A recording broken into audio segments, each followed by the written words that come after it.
countdown to Mars continues. The perseverance of humanity launching the next generation of robotic explorers to the Red Planet.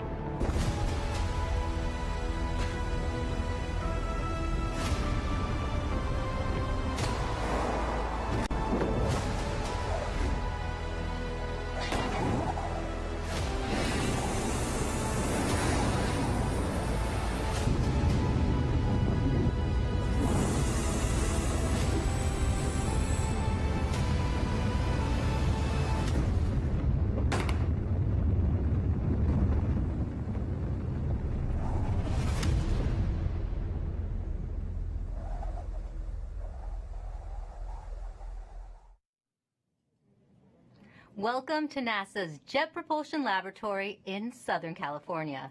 We are gearing up for NASA's Perseverance rover to touch down on Mars. Happening in an hour and a half from now, the rover will attempt to land in Jezero Crater. It is the most difficult landing site on Mars ever attempted. Thank you for joining us.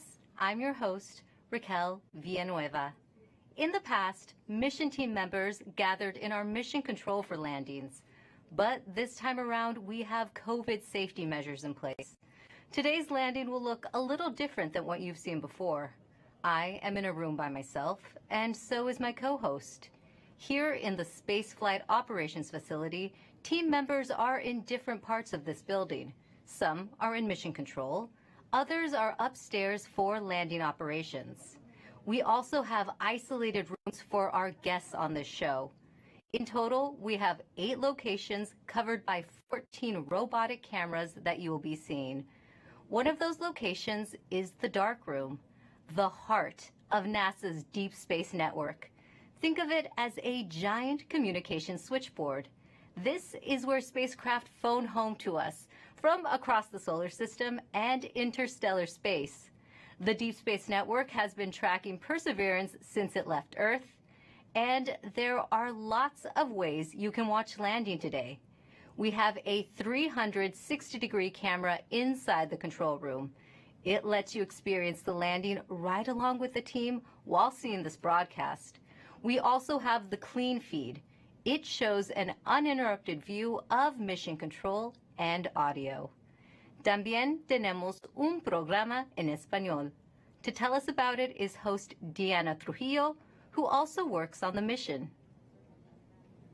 Thank you, Raquel. We're so excited to be the sister live broadcast in Spanish. Sintonízate nuestro programa en las redes sociales de Twitter, YouTube y Facebook en la NASA en español para que nos acompañes a un tour virtual de la NASA con entrevistas con astronautas, con participación de artistas, con entrevistas con científicos e ingenieros de Perseverance, con Plaza Sésamo y mucho más. Te esperamos.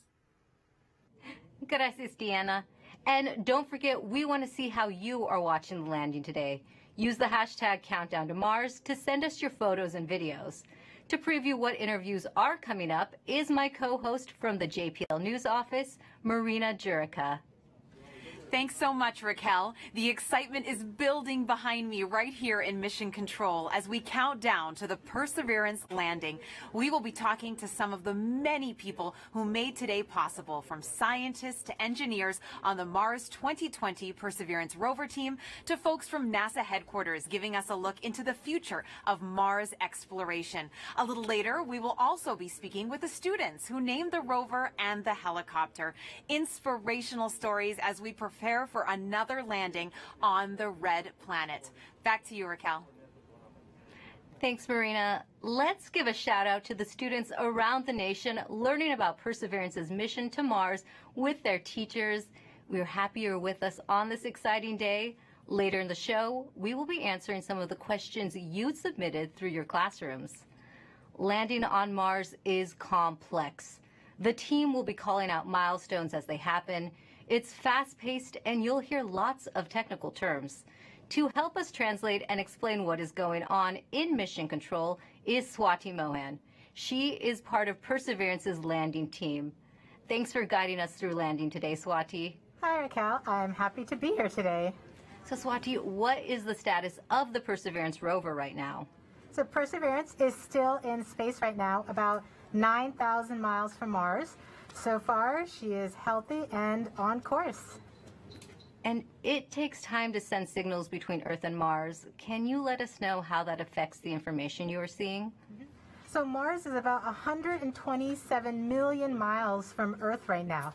That means it takes about 11 minutes from light to travel from Mars to Earth. So all the information that we receive from Perseverance actually happened 11 minutes ago. So the round trip is 22 minutes for us to send a command to Perseverance and hear back on the ground that she's received that command. This is what we call two-way light time. That's good to know. And can you tell us who else is in the room with you right now? The operations team is split into two different areas. Here in the cruise mission support area, we have primarily the team that has been flying Perseverance from Earth to Mars. You'll see the placards with the roles of each of the people by their stations. Some of the people you may hear talking today are the flight director, who is the conductor of our operations orchestra here, the entry, descent, and landing activity lead, who is a member of the landing team tasked with understanding the execution of entry, descent, and landing, and then also the telecommunications and entry, descent, and landing communications engineers who will be monitoring the signal from Perseverance through the different paths that we have. Upstairs, in what we call the war room, we have almost the entire entry, descent, and landing operations team. And then across the hall from them, we have the surface mission control room, where the surface operations team is ready and waiting to take over as soon as Perseverance's wheels touch the ground. And you have been part of this mission for years now. Can you tell us what have you been working on?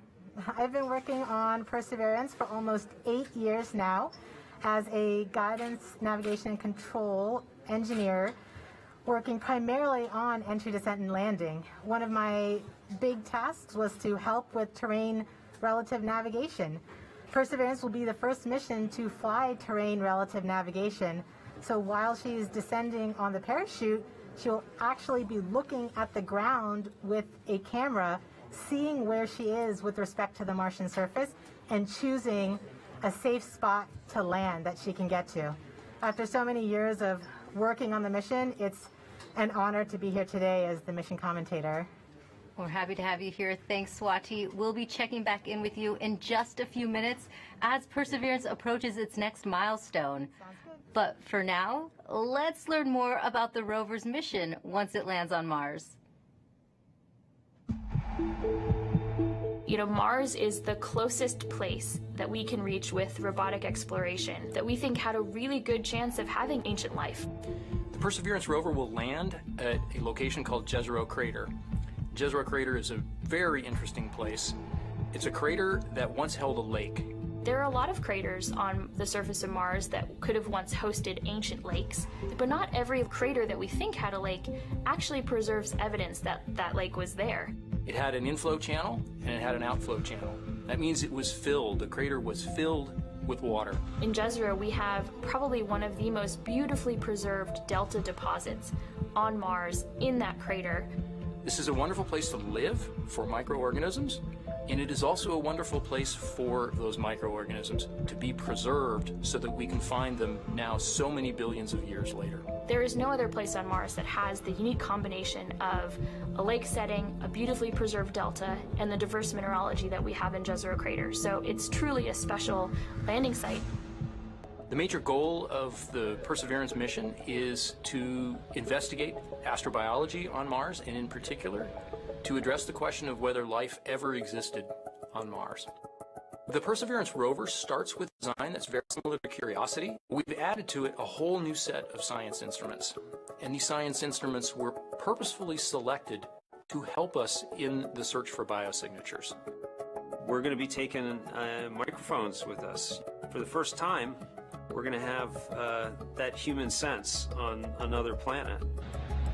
Perseverance carries with her a grand experiment in spacefaring technology, a helicopter, the name of which is now ingenuity. One of the major upgrades that Perseverance has from Curiosity is that it's able to self-drive for a distance of up to 200 meters per day. As the rover is driving, it's literally building the map of the road it's driving on Mars. Scientists for years have told us that to really unlock the secrets of Mars, we have to bring samples from Mars back to Earth. So what Mars 2020 is going to do is to drill samples, put them in small tubes. We're going to seal it in its own individual tube.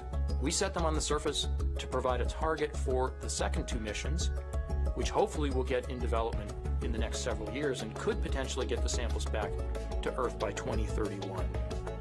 Perseverance is a very, very profound first step in both our understanding of our place in the universe and a stepping stone towards human exploration on Mars.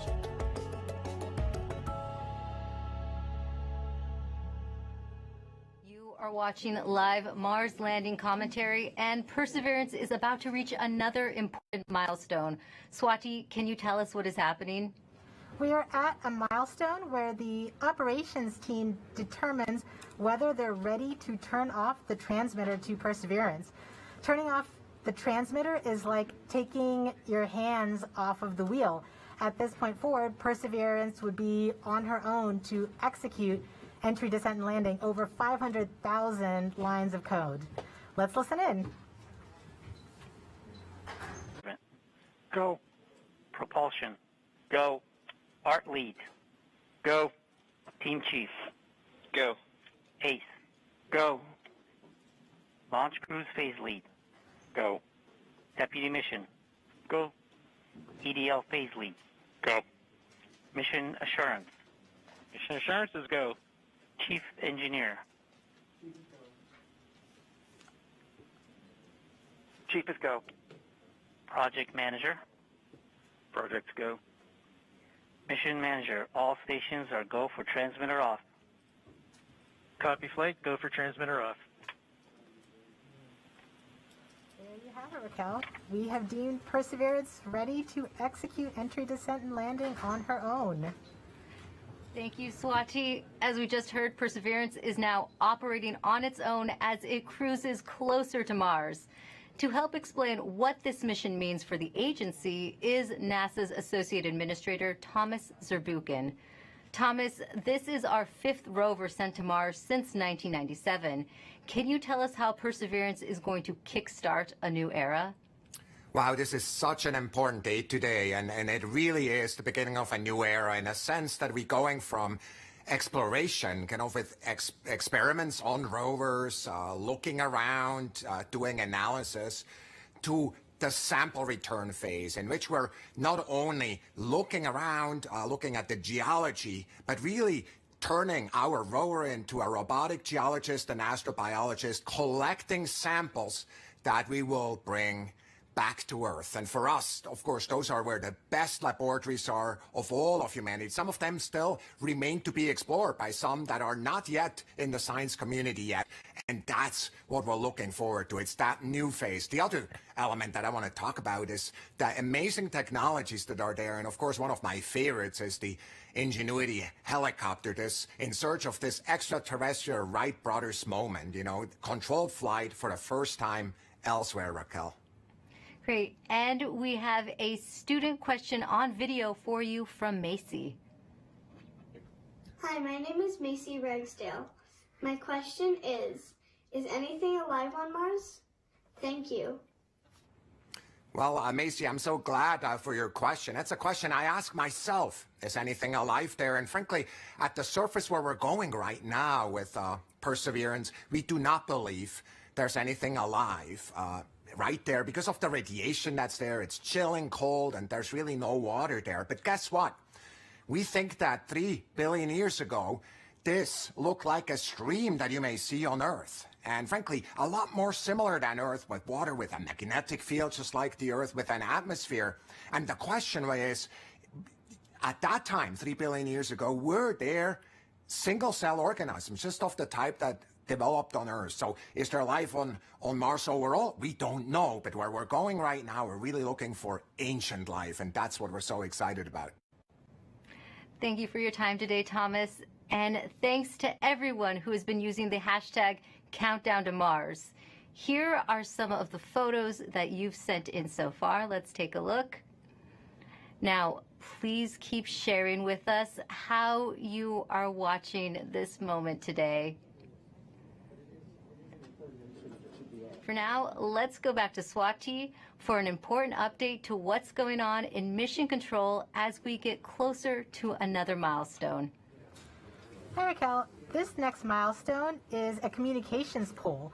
So during landing, not only will Perseverance talk directly to Earth, but we'll also be talking to two spacecraft that are currently orbiting Mars, the Mars Reconnaissance Orbiter and the MAVEN spacecraft. This poll is to confirm with the Mars Reconnaissance Orbiter spacecraft and the MAVEN spacecraft teams that they are ready and on track to support the relay from Perseverance. Let's listen in.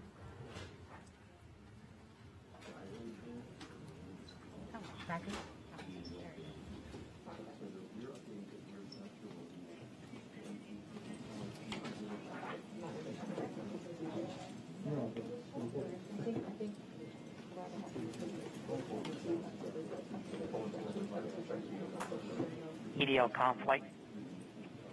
Go flight. Have you performed the comm check and readiness of the orbiters? We have performed the voice check and the readiness poll and can confirm that MRO, MAVEN, EDA, Radio Science 1 and 2, UHF, DTE, CSN, and EDL GDS are all ready to support. Copy, EDL comm.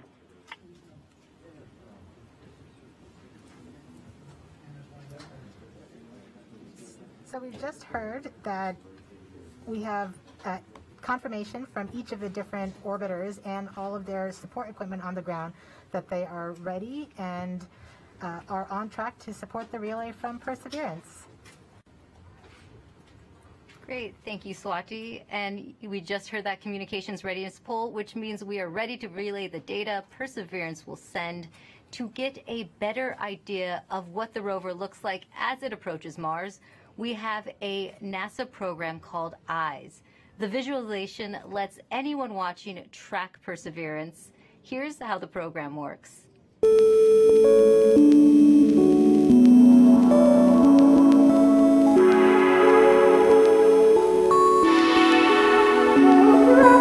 .nasa.gov. Click on the banner, and now you're with Perseverance in real time through every step of EDL, entry, descent, and landing. This interactive experience lets you ride along from whatever perspective you choose. Click and drag, scroll in, scroll out. Check out the descriptions and explanations to increase your EDL expertise. Experience every entry, descent, and landing event precisely designed and executed to land Perseverance safely on Mars. The EYES experience is based on predictive data, but during this broadcast you'll see a different visualization called Ranger, and it's based on the real communication the team in Mission Control receives from Perseverance in near real time. This is the visualization the team will follow as data fills their screens while monitoring the health of Perseverance on its nerve-wracking course to another successful Mars landing. Enjoy the ride.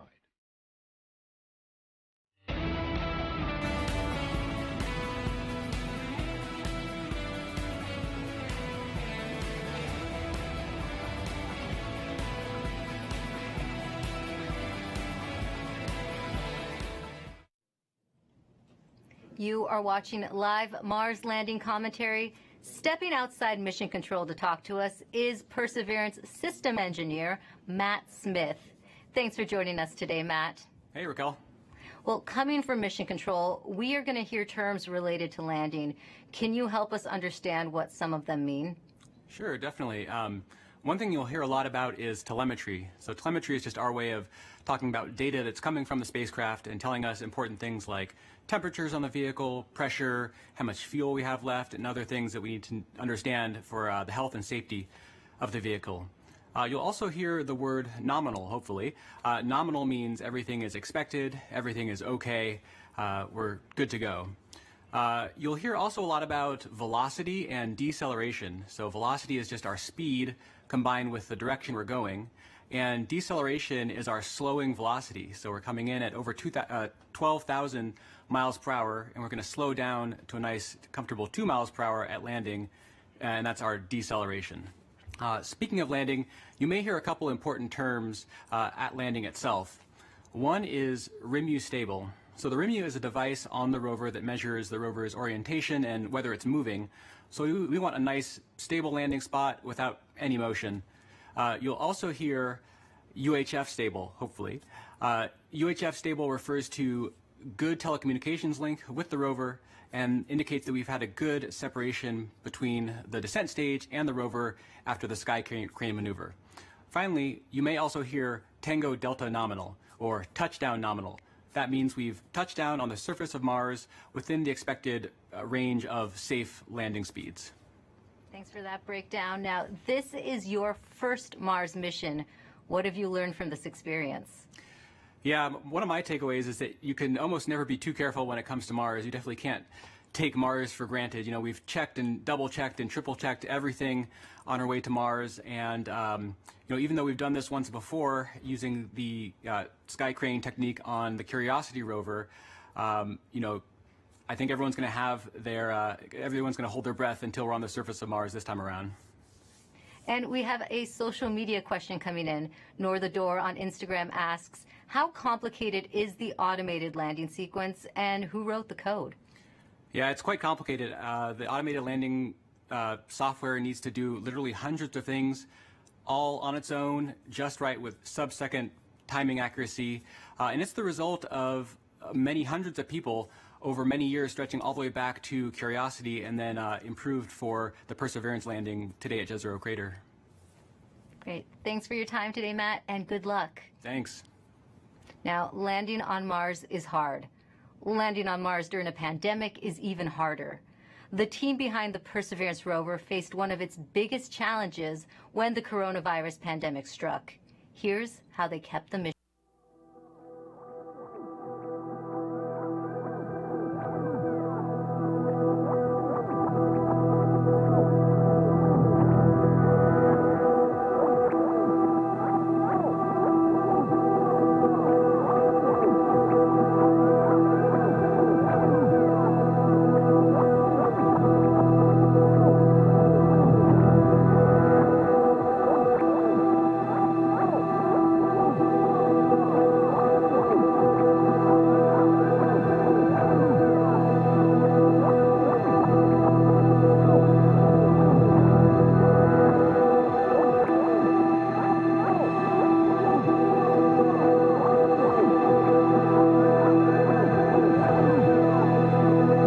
Objective was to keep the team as safe or safer than they would be if they were not working.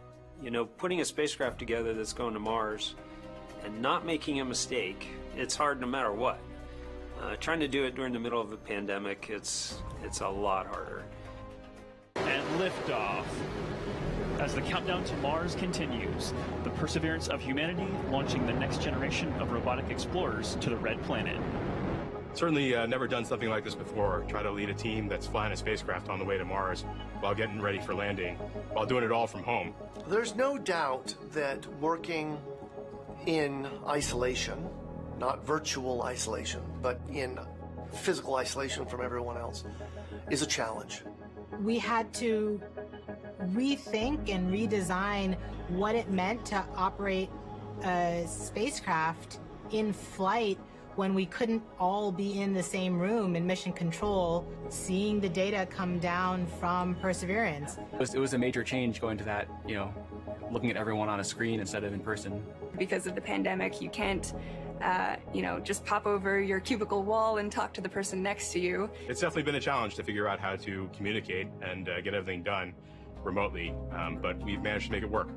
We are explorers. Our job is to go into the unknown. And this is just another example of the unknown.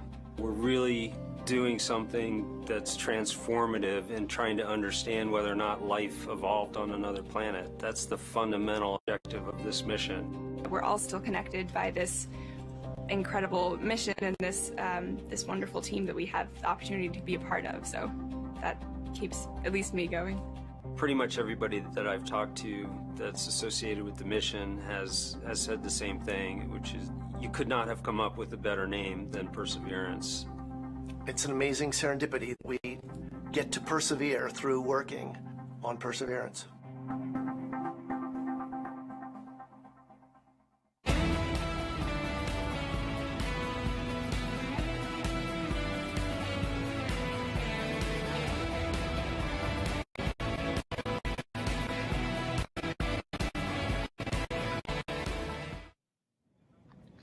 Joining us now is Perseverance Deputy Project Manager Matt Wallace. Matt, just how ambitious is this mission, and how does this team stay on track with unexpected challenges like the pandemic? Well, it's a very ambitious mission. You know, we're carrying not only a host of new, extremely capable science instruments to do that science mission that we've talked about, but also a number of technology experiments to provide feed-forward information into the next set of robotic explorers or even human exploration of Mars. So there's a lot for us to do. We look a lot like Curiosity, but in fact we're carrying 50% more payload down to the surface of Mars, and so it's been a big challenge. You know, and it was particularly challenging when the pandemic struck. It came at a critical time in our processing. We were just months away from launching. We're trying to essentially get the spacecraft assembled, do the final tests. Did not have a lot of margin in our schedule, and our focus just entirely shifted from that to keeping the team safe and keeping their families safe. And we had to do that quickly, to make the adjustment quickly. I think, you know, we got through it with a lot of help. A lot of people stepped up to make it happen. The team was tenacious, and we managed to get it launched and fly it to Mars. You know, thanks to a lot of help. And Matt, just how large is the team that worked on Perseverance? It's a big team. A couple thousand people here just at JPL, in fact, have worked on the mission.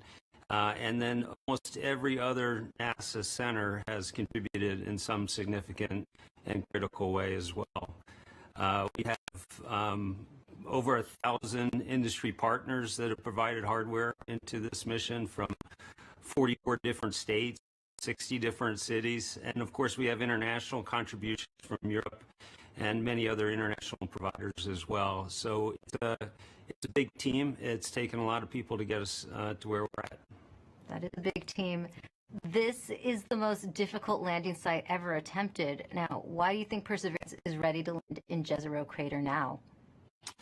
Jezero is tough. I mean, it's scientifically fascinating because it's got a lot of things like craters and, you know, rock fields and cliffs and sand dunes and that sort of thing, which are great for the science community. That's exactly the type of features they're looking for to learn more about Mars.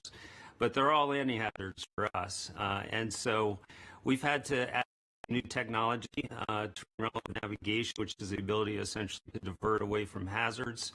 But we have taken this system through the same types of paces that we have in previous missions. We've used the same techniques, the same best practices for engineering verification, and in many cases we've used the same people. This, in fact, is my fifth Mars rover mission, and I'm not alone. There's other people on the project in the same situation. So, you know, the team has given it everything they've gotten to put it all out there and to make this successful, and I think we're ready. Thanks, Matt, and good luck on your fifth mission. Thank you very much. Well, Jezero Crater is a location on Mars that has intrigued scientists for years. Let's head over to Marina to learn more about the science goals of the mission. That's right, Raquel. Here to explain why we want to go there is Deputy Project Scientist Katie Stack Morgan. Welcome, Katie. Thanks, Marina. Glad to be here. Now, Perseverance is landing on Mars at the Jezero Crater. Why is it that you and the team chose this particular area? Yeah, so scientists believe Jezero Crater is one of the best places on Mars and possibly the entire solar system to look for signs of ancient life. Jezero contained an ancient lake and has within it one of the best preserved ancient delta deposits on the surface of Mars. And deltas form when a river enters a relatively open body of water, like an impact crater, and deposits the sediment that it's carrying into the lake. And we know based on studies of deltas and lakes here on Earth that they're great places to concentrate and preserve organics and support microbial life. We're also excited because Jezero exposes rocks that are between 3.5 to more than 4 billion years old and represent a variety of different geological processes. Now, this might be a tough choice, but what do you think would be the most rewarding scientific discovery that we expect to get from this mission? Yes, hands down, I think the most rewarding discovery I think we can make with Perseverance would be finding a truly compelling ancient biosignature on Mars. The rocks in and around Jezero Crater record a period of time when life first arose in the solar system, and we have the opportunity with Perseverance to study the evolution of the planet from a once habitable world likely capable of supporting ancient life to the cold, barren planet we know Mars is today.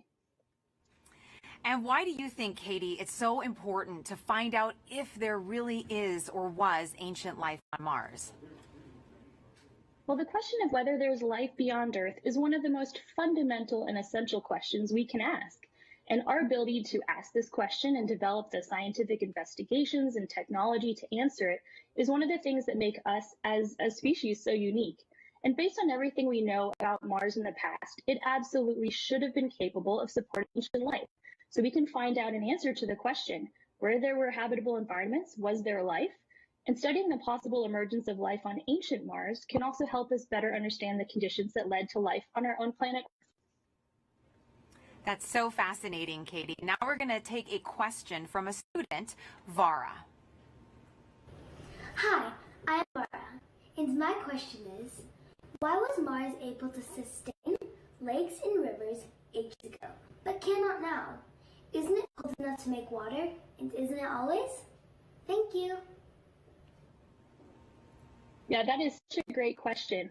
And one of the things that protects our atmosphere here on Earth and allows liquid water to be stable on our own planet is the fact that we have a magnetic field protecting that atmosphere. We think that Mars lost its magnetic field way back billions of years ago and left the atmosphere exposed to things like solar winds and cosmic rays that basically blew that atmosphere away. And once that happened, liquid water wasn't stable on the surface of Mars anymore. It was too cold and the pressure was too low. And so now Mars is not capable of supporting liquid water and likely not capable of supporting life at its surface. Well, thank you so much to Vara for that great question. And a big shout out to all the kids that are watching out there today. And thank you so much to you, Katie, for joining us. That was so great. Thank you. Now sending it back over to you, Raquel. Thanks, Marina. Earlier, we were able to catch up with the communications systems engineer, Chloe Sakier. She helps us break down the system used to track Perseverance during landing. The communications infrastructure supporting Perseverance's landing is quite complex. We've rallied a truly global network of relay and communications assets to help us capture and record those precious minutes of entry, descent, and landing, or EDL.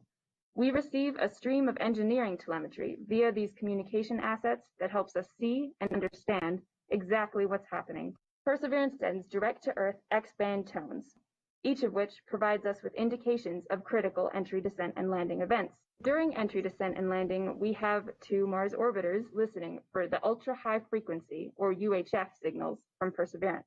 These orbiters relay these signals to deep space network stations on Earth, Madrid in Spain, and Goldstone in California. The Mars Reconnaissance Orbiter, or MRO, has reconfigured its software to perform a type of relay called bent pipe. This will provide us with near real-time telemetry during entry, descent, and landing. We have coverage from the Mars Reconnaissance Orbiter from just before entry to a few minutes after landing. The telemetry we receive will be delayed by the time it takes light to travel from Mars to us back on Earth. Additionally, the Mars Atmosphere and Volatile Evolution spacecraft, or MAVEN, is recording these UHF signals and will be relaying that recording hours after landing. Maven will be covering us from around the time of cruise stage separation until a few minutes after landing. We also receive what we call heartbeat tones, which are indications that the spacecraft is alive and progressing throughout entry, descent, and landing. It's important to note that while unexpected, we could lose our communication links and still land safely. Because Perseverance is doing entry, descent, and landing completely autonomously, she doesn't need our help to joystick the landing. The communication links give us added visibility. And you can see Chloe hard at work inside Mission Control right now. Perseverance's landing might look like the system the Curiosity rover used back in 2012, but landing on Mars is difficult. There's always a risk involved. Here's what needs to happen for Perseverance to touch down safely in Jezero Crater. Nothing can be taken for granted when you get to Mars. There's a lot of things we just don't know. Space always has a way of throwing us curveballs and surprising us. I mean, until we get the data that says we're on the ground safely, I'm going to be worried that we're not going to make it. Entry, descent, and landing is often referred to as the 7 minutes of terror because it takes about 7 minutes to get from the top of the atmosphere of Mars to the ground safely. The spacecraft has to do all of this by itself. There are many things that have to go right to get Perseverance onto the ground safely. There's a lot counting on this. This is the first leg of our sample return relay race. There's a lot of work on the line. Starting about 10 minutes before atmospheric entry, we get rid of really the spacecraft part of the rover that's been supporting us. We come screaming in to the Martian atmosphere at 12 to 13,000 miles per hour. And the heat shield is what dissipates all that initial energy through friction. The vehicle will continue actually flying itself through the atmosphere. It's sort of like a transforming vehicle that went from a spacecraft, and now it's kind of like an aircraft actively guiding itself. When we're going slow enough, we deploy a parachute. It's the biggest supersonic parachute we've ever sent to another planet. It's critical for slowing down the vehicle. Perseverance's entry, descent, and landing borrows heavily from that of Curiosity. But fundamentally, Perseverance is a different rover. She's bigger, she has different instruments. We've added a lot of smarts on the inside to make it more capable so that it can deal with the landing site that we've given. The science team identified Jezero Crater as basically an ancient lake bed and one of the most promising places to look for evidence.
With us now is Al Chen. He is Perseverance's entry, descent, and landing lead.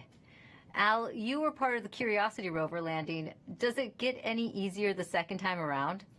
It absolutely does not, especially when considering we're trying to land the biggest, heaviest, and most complex rover we've ever built at the most dangerous landing site we've ever attempted. Jezero may look great and promising from a science perspective, but it's absolutely treacherous for landing. There's a cliff wall that's about 200 feet tall that runs right through the middle of the landing site. There are craters full of sand that even if we landed in them, we would not be able to drive out of. And there are rocks to the east and actually all over the place, rock fields. That would be a bad day for us if we were to land on them. Now, Al, what new technology makes this type of dangerous landing possible? Perseverance is carrying two new technologies that are really kind of under the hood smarts that are allowing us to land at this treacherous landing site. The first is range trigger. That's the ability, we've given Perseverance the ability to decide for herself, based on where she is, when to deploy the parachute. Previously, we used to deploy parachutes, that supersonic parachute, based just on navigated velocity. But now Perseverance has the smarts to figure out where she is and deploy that parachute at just the right place to make sure that we shrink where we could come down. That actually reduces the area, that error ellipse, where we can come down on the ground, from something that was on the order of 15 miles long by 12 miles wide for Curiosity to about 5 miles long by 4 miles wide for Perseverance. So that's quite a bit of reduction. Second, the next piece of technology that's helping us land there is terrain relative navigation.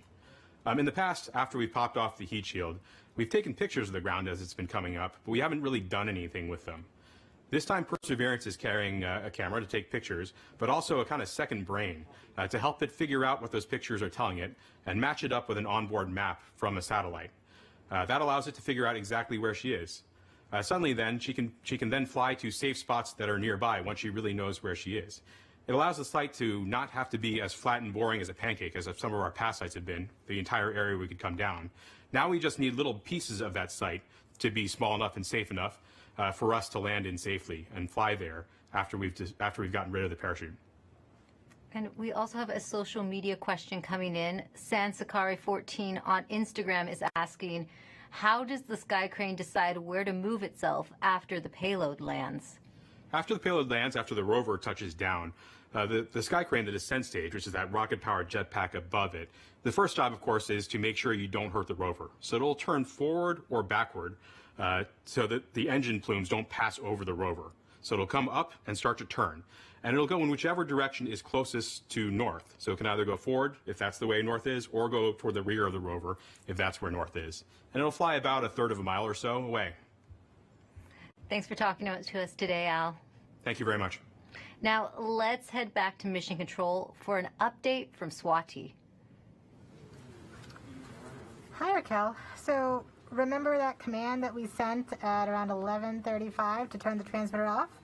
We are just about to get confirmation that Perseverance has received the command. The command took 11 minutes to go to Perseverance, and then the reply took 11 minutes to get back from Perseverance to the ground. So we should hear any second now that we have officially turned off the transmitter. And after that, we will be about 4 minutes from the start of entry, descent, and landing mode. At this point, we will transition from the cruise approach mode to entry, descent, and landing. And that means our travel from Earth to Mars is done, and now we just need to get to the surface. So far, things are looking good. Great.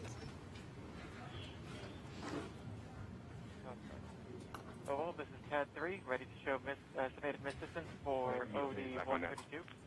Copy EDL phase, we'll come back.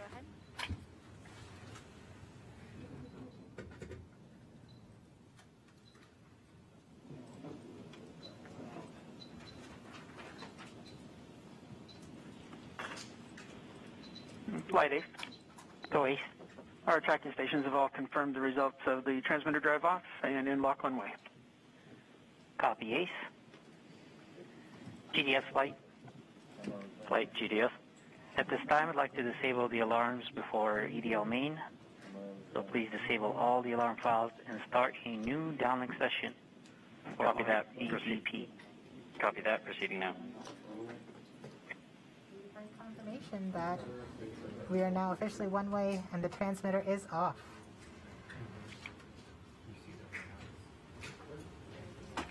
rover mission has helped shape the other, starting with the landing of the Pathfinder more than 20 years ago, leading up to where we are today with Perseverance. Perseverance Deputy Project Manager Jennifer Trosper has worked on every Mars rover mission, and she joins us now. Jennifer, how does Perseverance fit into the history of exploring Mars? Thanks, Raquel. It's great to be here.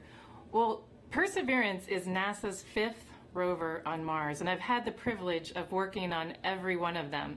And the very first rover was the Sojourner rover we sent in 1997, and it was the size of a microwave oven.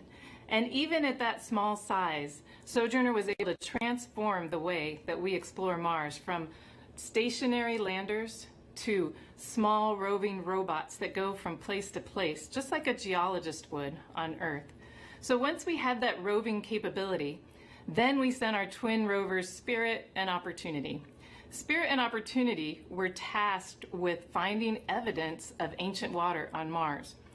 Now they did. They're great explorers, and both of them found ample evidence that water had once existed on the surface of Mars. But we had a question. Another question then was Mars ever habitable if water had been there? And that's when we sent Curiosity. Now, Curiosity was a major upgrade to our rover fleet. She's the size of a small car. She landed with the Sky Crane system instead of airbags. And she also carries along her own sample analytics lab, and she's still operating today. And during her exploration, she has found evidence of a habitable environment in an ancient lake bed on Mars. So now we're sending Perseverance.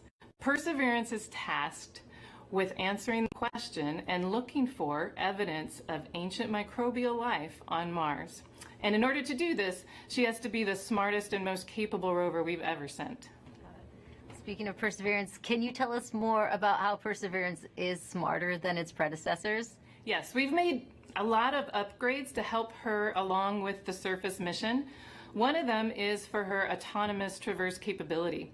When I say autonomous traverse, I mean we tell her where we want her to end up, and she has to figure out the safe and best way to get there. In order to do that, she uses her cameras, algorithms, a computer. So we've given her another computer, we've upgraded the cameras, and we've upgraded the algorithms. Now she drives 3 times as fast as Curiosity could drive in this autonomous traverse mode. In fact, her average daily distance for driving, about 200 meters, is close to the maximum distance any rover has ever driven in a day on Mars. So she's fast. Another thing that we've done, which is the most significant upgrade that we've made, is the sample caching system itself. Curiosity has a robotic arm, like Perseverance has a robotic arm, but on the end of Perseverance's robotic arm is a coring drill that will go and take rock cores, transfer them into sample tubes and into the rover, where another robotic arm will take those tubes, will seal them and store them, and eventually drop them on the surface of Mars for future return to Earth. Great. And we also have a social media question about Perseverance. Erica AS on Instagram wants to know what the wheels of the rover are made out of. Great question. Well, you may think we make them out of some material you've never heard of. It turns out they're made of aluminum. Now, Perseverance's wheels are a little thicker than Curiosity's, but they're actually both made out of aluminum. And one more question for you. Can you tell us more about the importance of where you are right now in the building? Yes, I am above, on the 2nd floor, above the cruise mission support area that you've been watching. And this is the surface mission support area. So as soon as Perseverance lands, all commands, this room will take over. It will become headquarters for operating Perseverance on Mars. Thanks for taking the time to talk to us today, Jennifer. Thank you. Now, we now know Perseverance's place in history. Let's take an up-close look at the rover with Mars 2020 System Testbed Engineer Elio Morillo. Thank you, Raquel. I'm standing in front of the Mars 2020 Perseverance scaled model. As you can tell, this vehicle is about the size of a Mini Cooper. These wheels are obviously black here and they look like rubber, but they're actually fully made of metal. These wheels are designed to allow us to climb over obstacles and of course climb over hills and minimize the amount of slipping once we're traversing on the surface of Mars. Here in the front of the rover, we have the sample caching system. And of course, at the very front end of this is the robotic arm, which this entire system is arguably the most complex robotic system we've ever sent outside of Earth. Here at the tip of the arm, we have a turret which contains a suite of instruments along with some drills and coring capabilities that will allow us to do contact science once we get to the surface of Mars. Not only that, this robotic system is equipped to collect samples about the size of a piece of chalk that then eventually will be stored inside of the vehicle and dropped off in a later location so that an eventual mission can go and return these samples to Earth, something we've never done in the past. Here in the front, we have the remote sensing mast. Something of note is that this mechanism is going to be stowed upon the touchdown on the surface of Mars. And one of the first critical activities we do is deploy this mechanism. This mechanism includes several cameras that are going to give us some of the most breathtaking images we've ever taken on Mars. Along with that, we have some lasers as well as a spectrometer. They're going to allow us to do some remote science. Here you see some of these extrusions that are part of the larger weather suite of instruments that will allow us to characterize the local climate around Perseverance. So that's a quick tour of the rover, but I got to get back to work. So back to you.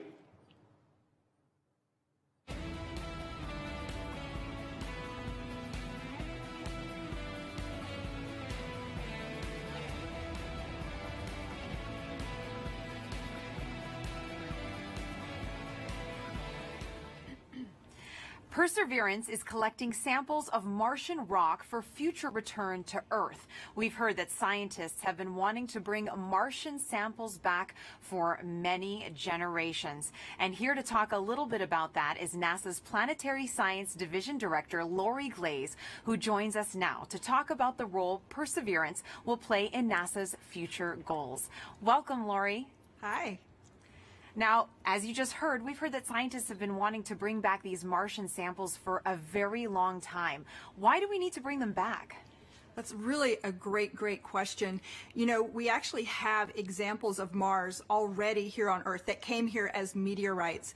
But we don't know exactly where they came from on Mars, and then they also have had to make the trip from Mars to Earth, and so they got altered during that time, and then during their entry and descent into the Earth's atmosphere, that also changes what those rocks are like. So being able to go to Mars and actually collect a sample where we know exactly where it came from, and we know we can preserve it and keep it pristine and carry it all the way back here, this will be incredibly important to help us answer questions about the geologic history of Mars, understanding how it formed and evolved, and also really important questions about whether or not life actually existed on Mars 3.5 billion years ago, and whether that life, if it existed, has been preserved in the surface of Mars. Now, Lori, these sample tubes that Perseverance is going to be collecting, they're the cleanest things ever created on Earth. Tell me a little bit about that. Oh my goodness. We worked so hard. The team here at JPL is absolutely incredible to assure that those sample tubes are incredibly clean. One of the main goals of this mission is to be able to detect if there's actual life that's preserved, ancient life preserved in those rocks, in those samples. And we definitely don't want to be carrying, our own DNA off to Mars and then bring it back here to confuse our scientists when they're trying to study those samples. So it is an incredibly clean set of equipment that's been sent there. As you said, the cleanest thing we've ever sent into space. Now, this is a very complicated campaign. Can you break down for us how it's going to work and if there's any international partners working with us? You are correct. The Mars sample return campaign is incredibly complex. In fact, it's probably the most challenging thing we've ever tried to do. But we're definitely not going to try and do it alone. We have great partners with the European Space Agency. And the way this campaign is going to work, well, Perseverance is the first step. Chapter 1 is going to Mars and collecting the samples. Chapter 2 is going to be a sample return lander that we hope to launch in around 2026 to 2028. And that lander, it'll be an American lander carrying a fetch rover that's provided by European Space Agency. And that little fetch rover will drive out and pick up the samples that Perseverance left on the surface of Mars. And the Fetch Rover will bring them back and load them into a rocket that we call the Mars Ascent Vehicle, which will be the first ever launch from another planet. And it will launch those samples into orbit around Mars. In the meantime, the European Space Agency will have an orbiter that's in orbit around Mars that can rendezvous and capture those samples and then bring them back to Earth for us to study back here in our amazing laboratories. A lot of firsts, it sounds like, Lori. And another first, how is Perseverance and the Mars Sample Return mission going to help the future exploration, human exploration of Mars? I'm so glad you asked that. I think we're going to get a lot of great information from Mars Sample Return with, again, being able to land the heaviest payload we've ever landed on Mars will be that Sample Return lander. That's critical to us learning how to land humans on Mars. And then we are definitely going to want to be able to launch the humans back off of Mars. So that Mars Ascent Vehicle is going to be critical, that first step of the first launch from another planet. So exciting, Lori. And speaking about the Mars generation, we're now going to take a student question for you from Livia. Hi, my name is Livia, and my question is, what made you want to study Mars, and why are you working so hard and willing to wait so long for a sample? Thank you. Oh, Olivia, that is such a great question. And I enjoy Mars just because it can tell us so much about how our solar system formed and evolved. All of the planets can tell us different parts of that story, and Mars is a really key piece of that. And one of the main reasons we're willing to wait so long to get the sample back is that we've got great new scientists that are all about your age, and in about 10 or 15 or 20 years, you'll be the generation that's going to actually get to work with these samples. When they come back, you'll be the scientists and engineers that will be the next generation to change how we think about Mars and how we think about life in the solar system. That was a great question, Lori. Reach for the stars, future little scientists and engineers. Thank you so much for joining us here today, Lori. It's my pleasure. Thanks. Back to you, Raquel, for another mission update. Thanks, Marina. The cruise team for Perseverance controls the rover on its way to Mars. And moments ago, they handed it over to the landing team.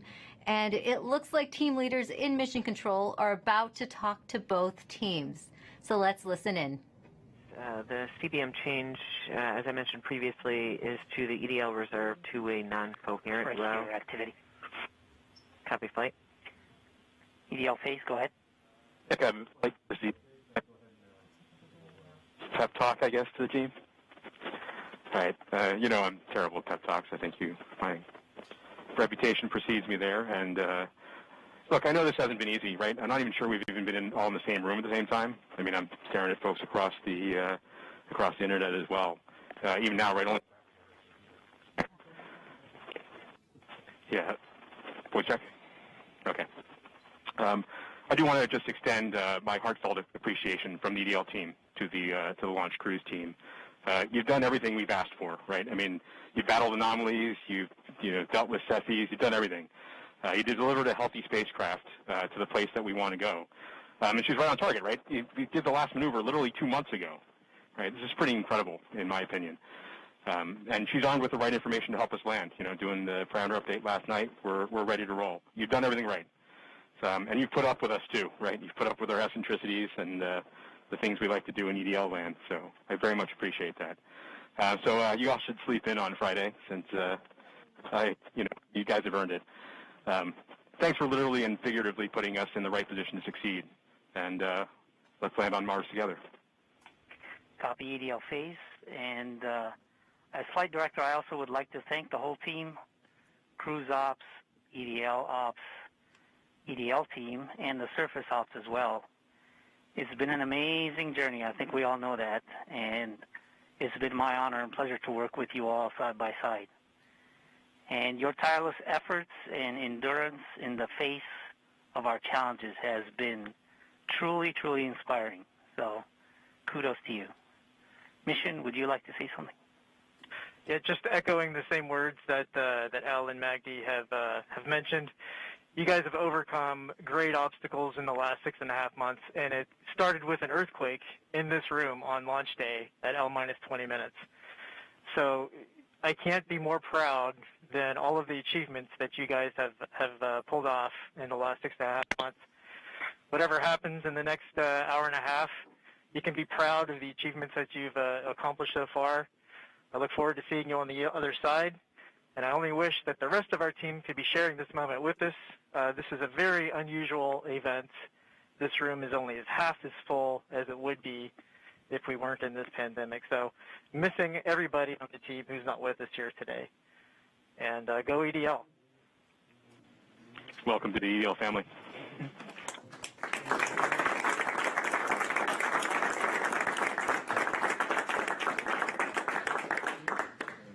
And with that, Godspeed Perseverance. All right, activity. Go ahead and continue the report. Sure thing, Flight. We've since completed the EDL Start Anchor. As I was mentioning, we changed our CBM row to EDL Reserve two-way non-coherent. That row reinforces our CBM windows disabled, keeps our packetization on, it turns off our ranging and switches to the auxiliary oscillator. We have also started our real-time data product and reinforced Medley on. At this time, Now, we just heard Perseverance team leaders thank the cruise team for their work in guiding the rover to Mars. Now, did you know the rover name and Mars helicopter name came from students? Well, a couple weeks ago, Marina was able to catch up with them. Thanks, Raquel. Earlier this year, NASA and our partners held a nationwide essay contest to name our Mars rover.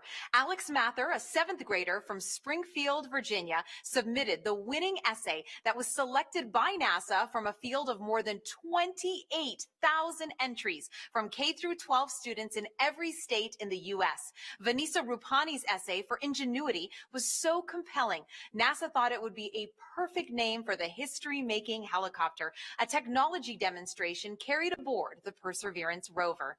Alex and Vanessa join us now. Welcome, you guys. Hello, space nerds. Hi.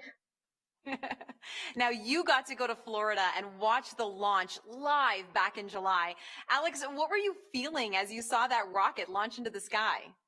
I read a log of books written by astronauts, and every single one of them always talks about the raw power behind the space launch. And I definitely feel like watching the launch invoked that sense of inspiration mixed with anticipation, along with that rumbling in my chest. That's very inspirational, and I'm sure that you have had many conversations with your classmates since this all began. Now, what kind of questions have they asked you? I got some people asking me about what this helicopter is, what this rover is, what are they actually going to do. So I love that this whole experience sparked a greater interest in the mission in my community. Why do you think it's so important for kids to be inspired by space exploration? Because space is the future, and kids are the future. Learning about space and watching the story of humanity spread to the stars happen is watching the future happen and seeing history unfold. The best way to keep our home safe and protect our planet is to learn from the worlds around it. So I think it's really important for the next generation of scientists to be engaged in that type of exploration to make our home the best place it can be. Now, speaking of the future, what has your life been like since naming the rover and helicopter? Has it sparked any future aspirations for the two of you? Oh man, I am currently applying to a science and technology school for high school. I'm hoping for a NASA internship sometime along the way, with my ultimate goal being to join the incredible team of scientists and engineers who are about to make this happen. This whole experience has definitely shown me that I want to go into the space industry. I came home from Florida, did all my college applications, and checked aerospace engineering on all the boxes. I mean, the whole time we were there, I was thinking, why would anyone want to do anything else? So true, and the best of luck to both of you. Thank you so much for joining us here today, Alex and Vanessa. Thank you for having us. Thank you so much. I had a great time. Now, your essays, as well as the top 155 finalist essays, are riding on the Perseverance rover, along with nearly 11 million of the names from all over the world that were submitted before launch. And if you miss the chance to get your name on Perseverance, then you will get another chance to reserve a spot on the next mission to Mars. So make sure that you sign up now at mars.nasa.gov for your boarding pass. As virtual celebrations are happening all over the globe, let's take a look at some of your submissions on our social channels, showing us how you're celebrating the Perseverance landing right now. And remember to hashtag Countdown to Mars and send those in. We would love to show them off. Look at these kids. They are getting so excited. Everyone's watching it. A lot of classrooms are watching it. Oh, and great, someone did a Lego version of Perseverance, which is awesome. It looks fantastic. We love getting all your pictures out there. We've gotten a lot of artwork from kids, which has been great. I know I have a 9-year-old John at home, and he loves to draw the rover. And look at that. That is awesome. That's better than anything I could bake, that's for sure. Perseverance in a cake. That looks so great. Delicious. I want to get into that. Another great send-in from David Bowie Reel. Thank you so much for your submissions. Remember, hashtag Countdown to Mars. We love to see how you're celebrating. Now, you might know our next guest from shows like Emily's Wonder Lab. Joining me now is Emily Calandrelli. Thank you so much for being here with us today. Hi, thanks so much for having me. Now, you are very passionate about getting kids interested in science and space exploration. Why do you think kids are so excited about space? Well, I know the reason I'm excited about space, and I think it's the same reason that many others are excited about space, and it's that the people in the space industry work to answer two of the biggest questions that humans have ever asked. Are we alone in the universe, and where did we all come from? And by sending a rover to Mars, we are gaining evidence for the answers to these questions, more evidence than we ever had before, and I think that's so exciting. It is, and I know you get loads of interesting questions from kids. Have you gotten any about Mars specifically? Oh my gosh, yes. Everybody loves Mars. It's in movies and books and TV shows, and everybody loves Mars. So one of the things that I get asked a lot is that, it's called the red planet. Why is it red? Well, it's red because it's literally rusty. The top layer of soil on Mars has iron oxide in it, or rust, and rust has that brownish red color. So it's red because it's rusty. And also because it's red, they ask, is it red hot? Is it really hot on Mars? And well, no, actually, it's colder than the Earth. It's farther away from the sun. So as you would imagine, it's a little bit colder than the Earth. It also has a really thin atmosphere. So the heat that it does have, it has a hard time keeping in.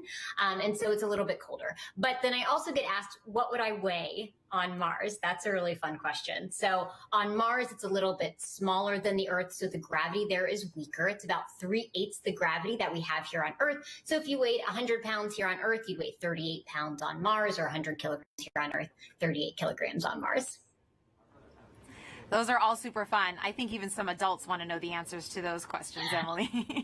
Now, why do you think it's so important to educate kids about science and give them that great foundation? Well, science is the language of nature, and learning about science and learning how to think like a scientist means you are learning how to systematically seek out truth in the world. You are learning the scientific method, you're learning how to be a critical thinker, and honestly, those skills are great for whatever you end up wanting to do in life. True. If you want to be a scientist or an opera singer, that holds true. And what are you most excited about today?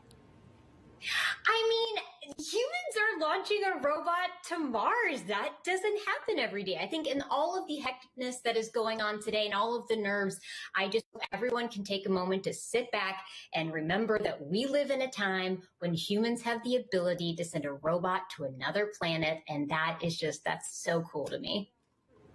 It is very cool, Emily. Take a deep breath. Thanks for joining us here. Thanks for having me. Sending it back to you now, Raquel. Thanks, Marina. We are offering lots of ways to ride along with us to Mars. Now put yourself right into the action now with our Perseverance photo booth. You can pose next to the rover, place yourself in our mission control, and even see what you might look like taking a selfie on the red planet. There, you'll also have a chance to sign up to send your name to Mars on NASA's next flight to the red planet. It's all available at go.nasa.gov/Mars 2020 Toolkit. And joining us now is JPL Chief Engineer and landing veteran Rob Manning. He will be breaking down key moments coming up, and very few people know more about landing on Mars than Rob, going back to the Pathfinder mission in 1997. Thanks for joining us today, Rob. Thank you very much, Raquel, for having me here. And what a wonderful experience. What a wonderful day for a beautiful day in California. We're just all so excited here, anxious, worried, but very hopeful. Rob, I have a question for you. There is a landing tradition at JPL that involves eating peanuts for good luck. Can you tell us how did that start? Yes, it started in the mid-1960s. What happened was we had a series of missions that had failures. The Ranger program in the early 1960s, one after another, failed. And what happened was one day a fellow by the name of Dick Wallace on Ranger number 7, on the 7th attempt, decided to bring peanuts to the ops area just before the launch, and guess what? That mission worked. Now, we're not supposed to be too superstitious. We're engineers and scientists after all, but we love tradition. And ever since then, before launch and before critical events like entry, descent, landing, we have brought out peanuts and shared them with the team. And it's been really a wonderful little experience. And so this is something we're doing right now. And it's something that we just can't help ourselves. It's just part of the experience. Oh, well, speaking of the experience, how did the Perseverance team keep the tradition alive this year? Well, this year we're passed out little packets of peanuts to the team, and they can sneak one peanut in their mouth as part of to keep the tradition alive. But you know, this is part of the COVID experience, but we can't leave this one undone. So this is what we're doing, and this is going to help us land safely. All right, thanks, Rob. I have some questions for you a little later on, but we're heading back to Swati Mohan, who is part of the landing team. She'll be calling out key milestone and events as they happen from Mission Control. So let's listen in right now. So right now we're still about 20 minutes from entry, and the EL phase is giving a last-minute confirmation of what will be happening in the upcoming changes to the vehicle, just to remind the team. This will allow us to steer our trajectory as we make our way through the atmosphere. This is one of the things that allowed MSL, the Curiosity rover, to land where it did. And we're depending on the same type of entry guidance this time around to help get us very close to our target. As we make our way through entry, finish our guided entry profile, we'll do a maneuver called heading alignment, where we point toward the target and get ready to deploy the parachute. But before we deploy the parachute, we need to get rid of a set of balanced masses that have been giving us a center of gravity, or CG offset, throughout the guided entry phase. So these are called the entry balance masses. We also call this maneuver SUFR, S-U-F-R, or straighten up and fly right. So we'll go ahead and eject those masses when we get a trigger from the GNC system telling us that we're at the appropriate range to the target to do so. As soon as we deploy those, we will no longer have a CG offset, and we'll be ready to deploy the parachute 17 seconds later.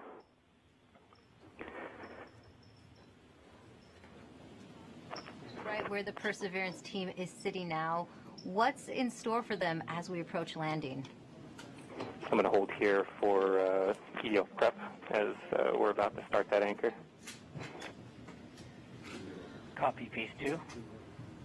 And activity, please call that out when it's ready. Copy, flight. I'm going to make the announcement now. Okay. Maggie's make the announcement, but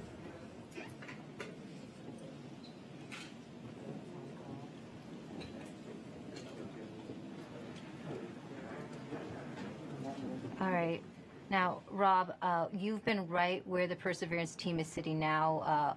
What's in store for them as we approach landing? Well, this is the nail-biting time. Fortunately, we still have ones and zeros coming, but very soon, as we approach cruise stage separation, the transmitter on this rover we've been using all the way to get to Mars is going to be turned off. So we will lose our ability to see ones and zeros. But the good thing is, once the cruise stage is gone, there's another radio that will continue transmitting a tone, so that like a flashlight, that will allow us to at least see that the vehicle is still on, and that color of that flashlight tells us a little bit what state the rover's in. But soon after that, it won't be very long before we'll be able to hear more ones and zeros coming from the spacecraft. So this is a really exciting time, and it's just important to remind people there's a lot that can go wrong in a day like today. There are thousands of things that have to go right. Yeah, we had success in the past landing on Mars. You'd think it gets easier, but it really doesn't. Why is it still so difficult? Well, because it's involved thousands and thousands of things, hundreds of thousands of lines of code. There's 79 pyrotechnic devices. Each have to work perfectly. One critical wire short, or one key thing, mechanism that doesn't work or breaks, and it's mission over. And so it's, and it's very easy. We're human beings. We're not perfect. Mistakes can be made. We count on each other to find our own mistakes, and we work very hard to learn from the mistakes of the past. We've had many failures. Remind people, roughly half, around half of the missions to Mars over history have failed. And so that could happen today too. Even though we've had a nice, wonderful string of successes in the United States, it's still still a bit of a gamble that we have hoped that we have erred in the side of luck, and we've stacked the deck and loaded the dice to make this thing succeed. But if we do fail, if something bad happens today, I can tell you, we're going to learn it. We'll have the data that tell us what happened. We'll know why. We'll figure it out. And if we are allowed, we will pick ourselves up and get us back on the horse. And if Congress and NASA allow, we will try again. As we always do, we will learn from our mistakes. And what are the possible scenarios we could be looking at today? Well, there's things like one of the key stressful elements for all of us is parachute inflation. But just even separating from the cruise stage is a pretty major event. Lots of devices have to work properly. Certainly, the heat shield separation, getting the descent engine started. There's no less than 16 rocket motors that have to work. 8 to control during entry, another 8 to control it during landing. I said it's a lot of stuff, and it all has to work. And guess what? We haven't done this before with this vehicle ever. This is its first attempt to actually land. We can't try this on Earth. We can't we don't have test pilots to try it out on this planet before the big show. So this vehicle is doing it for the first time. We've done the best testing we could do in bits and pieces, but it's as best as we could do. But I think our team is up to it. This team is the best. It's a diverse, intelligent, amazing group of people. People from all over the world who worked on this, not just here in California, but all over NASA, contributors from aerospace, universities, countries around the world. It is just an incredible, remarkable engineering achievement, and I am just so proud of this team. Thanks, Rob. Now, let's listen back into Mission Control.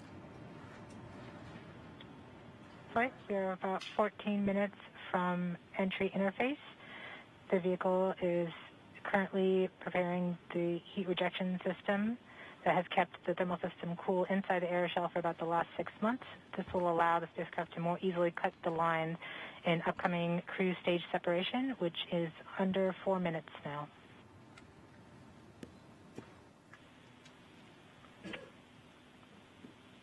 We have now enabled the Rover Pyro Bus. That's the pyrotechnic system that's going to powering off the cruise stage devices. And these are the things in the cruise stage that we no longer need. With the pyrotechnic system working, we can explode the devices. The vehicle is preparing for the upcoming cruise stage separation in about 3 minutes 15 seconds by powering off all the devices on the cruise stage in order that Dig me safe once the cruise stage is jettisoned. Yeah, this cruise stage has been very reliable. We are firing our first pyros to vent the HRS liquid and gas.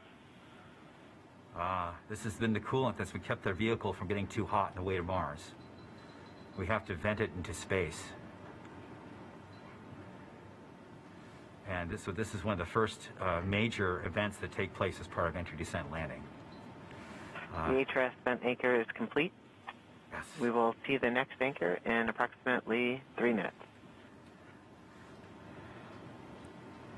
Okay. We are currently 12.5 minutes from entry interface. We are coming upon cruise stage separation in 2 minutes and 20 seconds.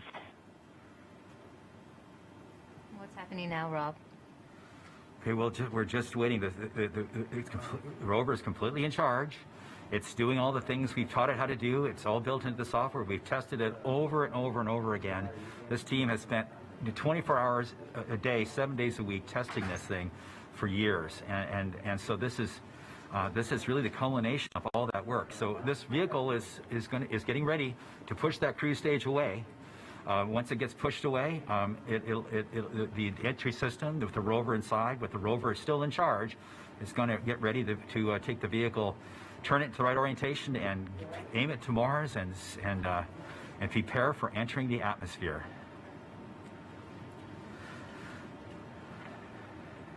This won't be long. Be prepared for this event. We're about 1.5 minutes from cruise stage separation, about 11 minutes, 20 seconds from entry interface. Okay, so it's about 10 minutes from cruise stage separation till entering the top of the atmosphere. From then on and out, things happen We are fast. switching to MFSK tones. Telemetry will have stopped. Telecom is confirming that the spacecraft has switched to broadcasting tones. These tones are received directly from Perseverance, but have very limited information content. We won't receive real-time information until about 9-10 minutes from now, once the Mars Reconnaissance Orbiter starts relaying information from Perseverance. We are under 1 minute from cruise stage separation, about 10.5 minutes from entry interface. It's getting exciting. I have to admit, I am quite anxious, but very hopeful that this machine is going to do what we asked it to do. We are seeing the heartbeat tones. Okay, that means that there's no more ones and zeros coming. It's just the vehicle telling us it's still alive.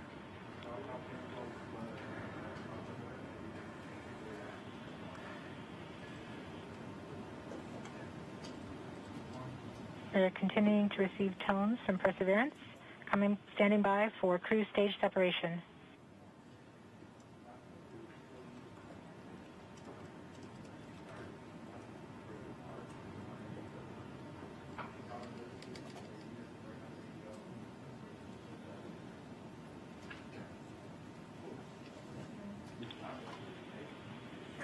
We have indication that cruise stage separation has been confirmed by the spacecraft. We're off on a good start. In about 1 minute, Perseverance's landing software will wake up and begin the final preparations for entry. The first action it will do is to fire warm-up pulses with its entry thrusters. These pulses ensure that the spacecraft gets the thrust that it wants during entry interface.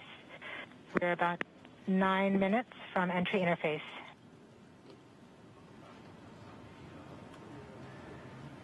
Okay, so now the vehicle's on its own. It's turning itself into the direction of facing the heat shield toward Mars, and will eventually hitting the top of the atmosphere. We're not far away. This is going to go very quickly from here on out.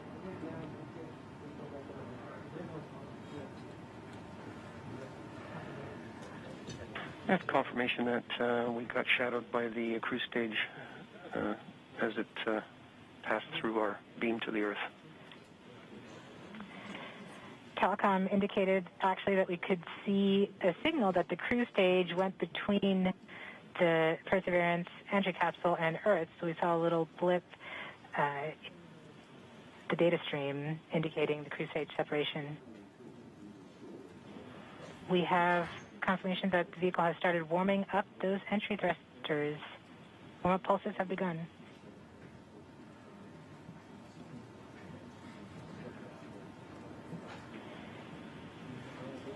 At this point, the spacecraft is trying to stop its spin from the cruise 2 revolutions per minute down to 0, and then will turn to its desired orientation from entry. It will separate the 2 balance masses that has kept it balanced during all of cruise. This will allow the entry capsule to have lift when it enters the atmosphere. We have confirmation that the spacecraft has turned to the desired entry attitude. We're about 7.5 minutes from entry interface. Okay, the vehicle is pointed in the right direction. The thrusters are warmed up and doing their job. And now we've spun down from 2 revolutions per minute that the vehicle had the whole way to Mars. It was a spin-stabilized spacecraft. And then from here on out, it's going to just be a bullet, and it's going to control its orientation and attitude via rockets on the back of that back shell. Points carrier lock. DTE from Radio Science from Green Bank reports carrier lock. You see the carrier on the downlink.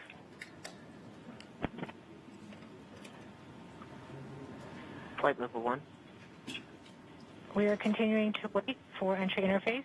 We're about 6 minutes and 45 seconds from entry interface. We have confirmation from Greenback that they are receiving direct-to-Earth telemetry via that path. The spacecraft Perseverance is currently transmitting heartbeat tones. These tones indicate that Perseverance is operating normally and has nothing significant to report. This is as expected. We're currently just over 6 minutes from entry interface.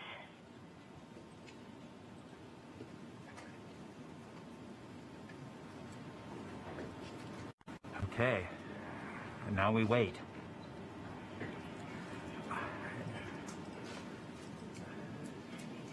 As soon as we get to the top of the atmosphere, it will be very quickly, which is the entry point. It won't be very long before the atmosphere will start getting thicker and thicker. It's going very quickly at a fairly steep angle of 15 degrees into the atmosphere, and as it starts to slow down. We're just under, we're about 5.5 minutes from entry interface.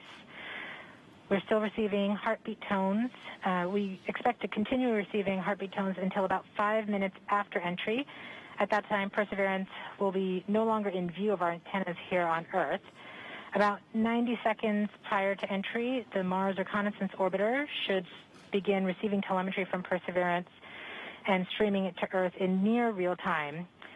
There are a few expected short outages, such as when we have a plasma blackout or when we enter the peak heating phase.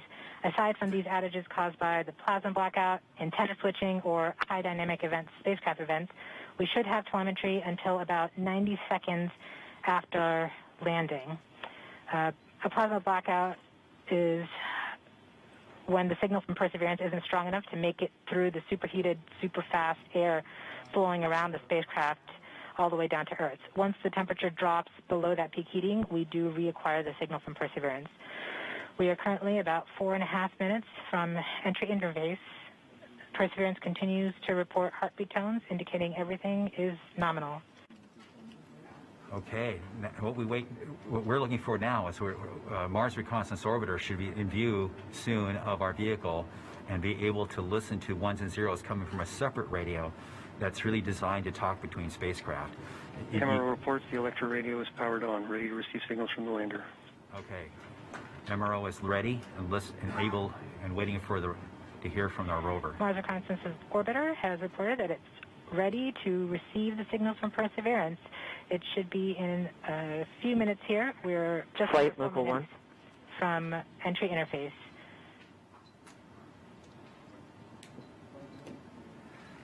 We don't need these ones and zeros, as Swati said, but to land safely, but we really need it for our own health and well-being today to keep our nerves under control. But around this time, a second spacecraft, Maven, should begin picking up telemetry from Perseverance and will continue to record that telemetry until several minutes post-landing. We won't get that data for several hours after landing as it's being recorded and then will be forwarded to Earth later. We are continuing to receive heartbeat tones, indicating that everything is nominal. We're currently at about 3 minutes until entry interface. Okay. Very soon we'll be getting ones and zeros, I hope, from our radio on the rover.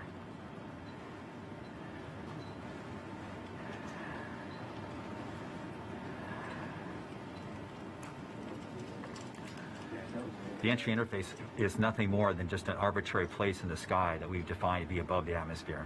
But from that point on, there's definitely atmosphere, and above it there isn't. We are 2 minutes from entry interface.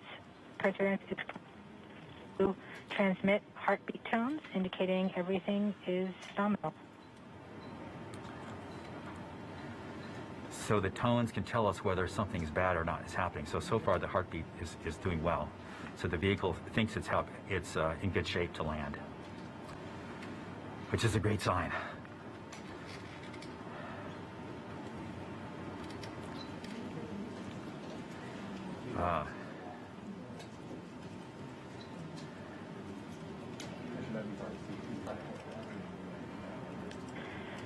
We're just under 2 minutes from entry interface. As it gets closer to Mars, Perseverance is actually being pulled in by gravity and accelerating. By the time Perseverance reaches entry interface point, she should be going just under 5.4 kilometers per second. We're at about 90 seconds from entry interface and standing by for Mars Reconnaissance Orbiter to pick up the telemetry.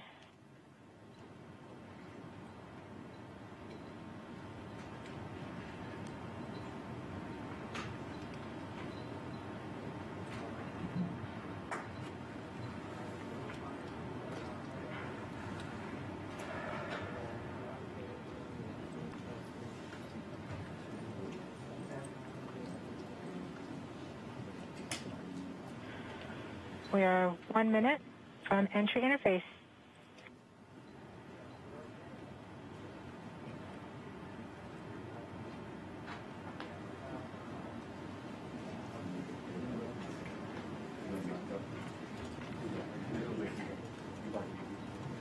MROs are in receive mode. We have confirmation that the Mars Reconnaissance Orbiter is now relaying data from Perseverance. We're about 30 seconds from entry interface. Perseverance is going about 5.2 kilometers per second and is about 190 kilometers altitude above the surface of Mars. Confirm your jet data flow.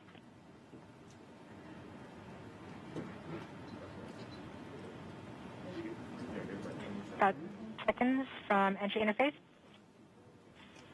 5.3 kilometers per second and an altitude of about 150 kilometers from the surface of Mars.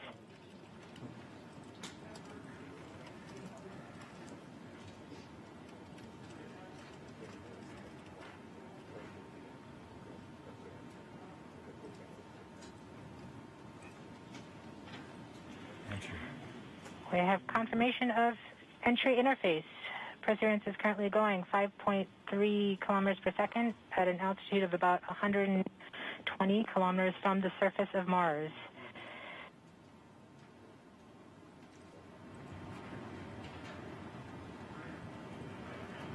The spacecraft is now waiting until it begins feeling the atmosphere of Mars slow it down.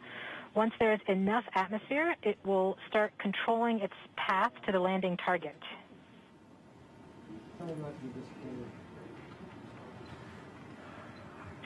Navigation is also confirming that we can see a little bit of that slowdown of the atmosphere on the Perseverance entry capsule. Our current velocity is about 5.36 kilometers per second and an altitude of about 67 kilometers from the surface. We are probably seeing MRO plasma blackout at this point.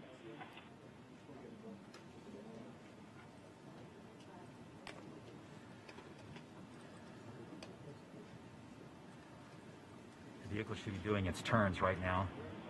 MRO has lost lock. Perseverance. We have indications that Perseverance is now performing bank reversals in the atmosphere. These are the steps in order to control its distance to the landing target. Perseverance has just passed through the point of maximum deceleration and has indicated that it felt approximately 10 Earth Gs of deceleration. MRO has lock again.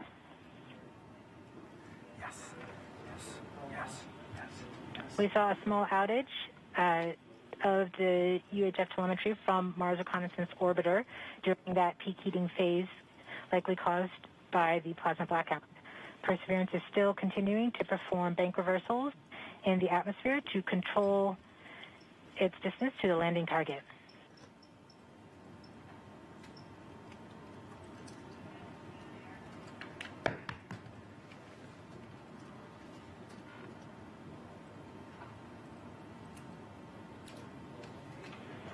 Perseverance is going about 1 kilometers per second at an altitude of about 16 kilometers from the surface of Mars.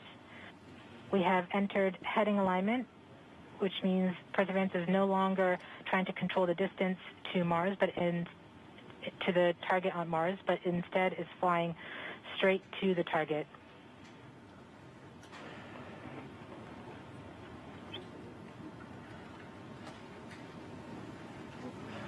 Parachute.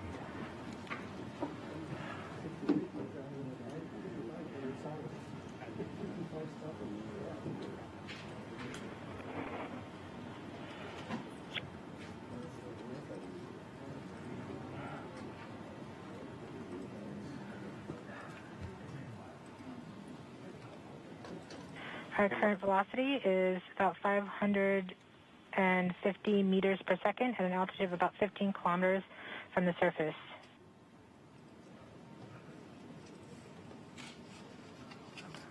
MRO is reporting good telemetry log. We are coming upon the straighten up. We are starting the straighten up and fly right maneuver, where the spacecraft will jettison the entry balance masses in preparation for parachute deploy and to roll over to give the radar a better look at the ground. The navigation has confirmed that the parachute has deployed, and we are seeing significant deceleration in the velocity. Our current velocity is 440 meters per second at an altitude of about 12 kilometers from the surface of Mars.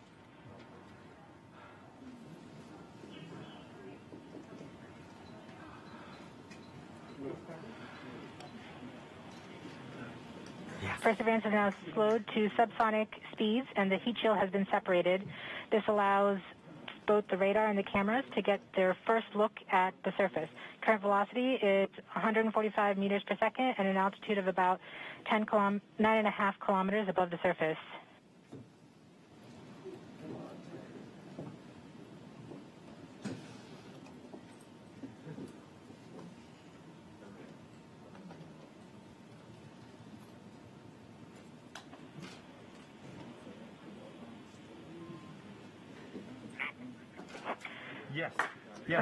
Yes.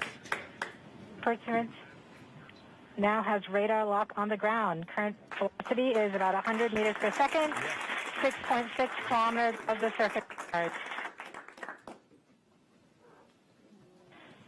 Perseverance is continuing to descend on the parachute. We are coming up on the initialization of terrain relative navigation and subsequently the priming of the landing engines. Our current velocity is about 90 meters per second at an altitude of 4.2 kilometers.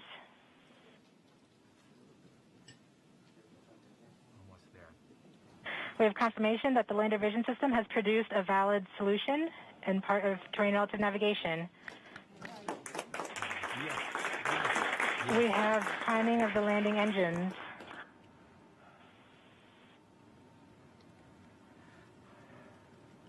Current velocity is 83 meters per second at about 2.6 kilometers from the surface of Mars.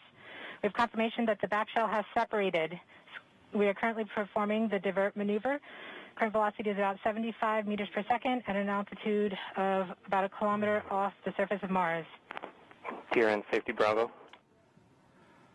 We have completed our terrain relative navigation. Current speed is about 30 meters per second, altitude of about 300 meters off the surface of Mars.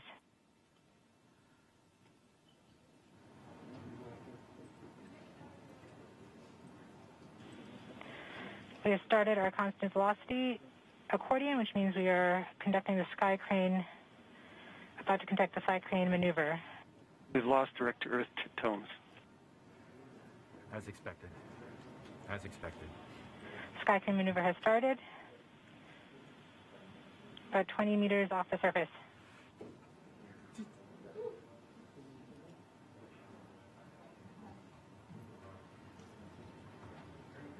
We're getting signals from MRO. UHF is good. Touchdown confirmed. Perseverance safely on the surface of Mars, ready to begin seeking the sands of past life.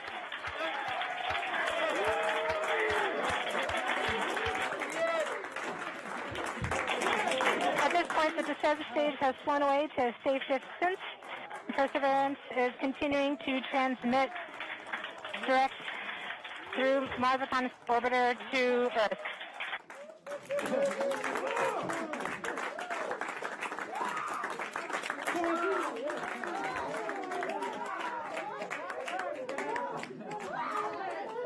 Oh my God. Oh. Oh. MRO reports they're still getting telemetry from the lander.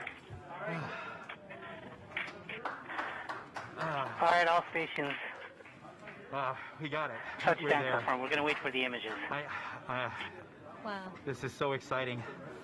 The team is beside themselves. It's so surreal. Stay tuned. We might get some pictures. That'd be great.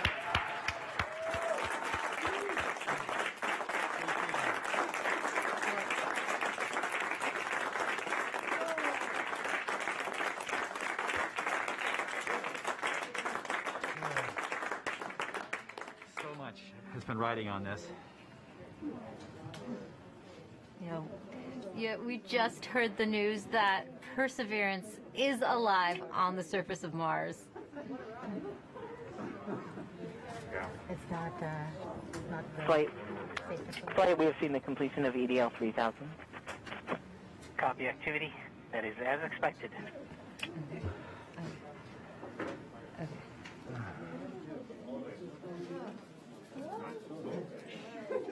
MRO is still seeing a strong signal from the lander.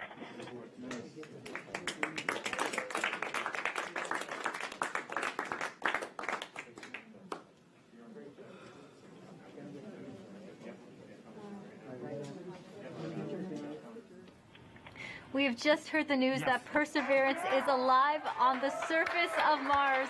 Congratulations to the mission. And looks like we have some more news in. It looks like we're getting the first image. Here, take a look at the first image. Flight, this is OL3. I have the target point on the map when you are ready. We are ready, OL3. Go for it.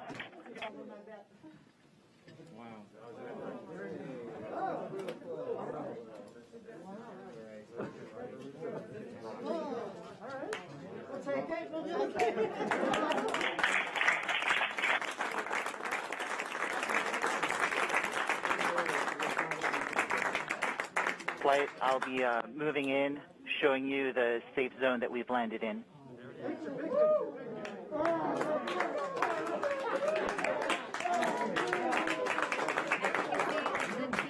Just put the first image from Perseverance on the surface of Mars. Now it comes from the engineering cameras known as the hazard camera. This camera is mainly used to help the rover drive safely around Mars, and we will get higher resolution photos later in the day. Look at that, right? You get the safe.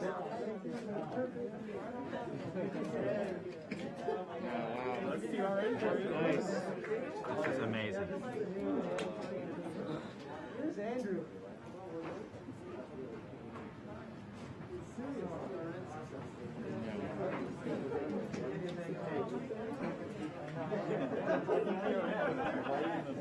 For Steve. Stand by for Steve.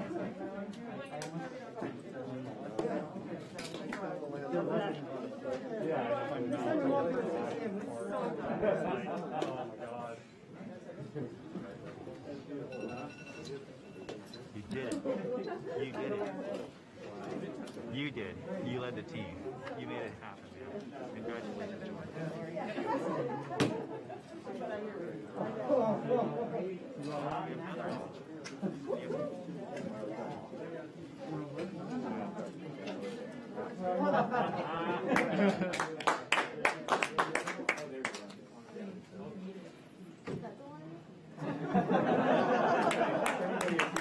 We just got our second image in. Our second image is in. Okay, these we have a camera in the front and rear of the spacecraft. They're near the ground, so these are pretty close. So you can see the wheels there, and they're a little dirty because we've got glass covers over these cameras. But we took these seconds after landing, so there's still dust in the air from our landing event. So this is happening. This happened just seconds ago. Just arrived, and this is really amazing. And we even know where we landed. This is the most amazing thing. The vehicle has told us where it's landed because it figured it out. This is a sign. NASA works. NASA works. And when we put our arms together and our hands together and our brains together, we can succeed.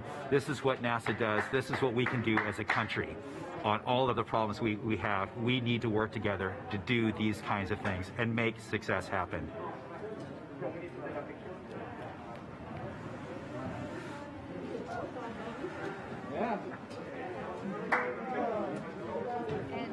Joining us now is the acting administrator of NASA, Steve Jezero. Steve, welcome and congratulations. Hey, thank you. What an amazing day. And how does it feel to have another rover on Mars? It's amazing to have Perseverance join Curiosity on Mars, and just a credit to the team. I mean, just what an amazing team to work through all the adversity that goes and all the challenges that go with landing a rover on Mars, plus the challenges of COVID, and just an amazing accomplishment. And what does this mean for NASA and its future plans? So for robotic exploration, every time we execute a mission with new instruments, we discover new things and things we never thought we would discover. So that always informs our future robotic missions, both landers, rovers, and orbiters. This mission also has technology on it. One of the cool things is the Ingenuity helicopter. It's an experiment on this mission. But if it's successful, we can use it as an science observation platform by putting instruments on it, and also use it as a scout for future rover missions. And then just the entry, descent, and landing capability. It'll allow us to land more larger, more ambitious robots on the surface of Mars. And then for human exploration, we have the Mars Entry, Descent, and Landing Instrumentation, which is going to give us EDL information. We have the Mars Environmental Dynamics Analyzer. It's going to give us size and properties of dust particles, because when we send people, we're going to have to deal with that dust. This is just an incredible mission because of the science and the technology, and then caching samples for a Mars sample return mission.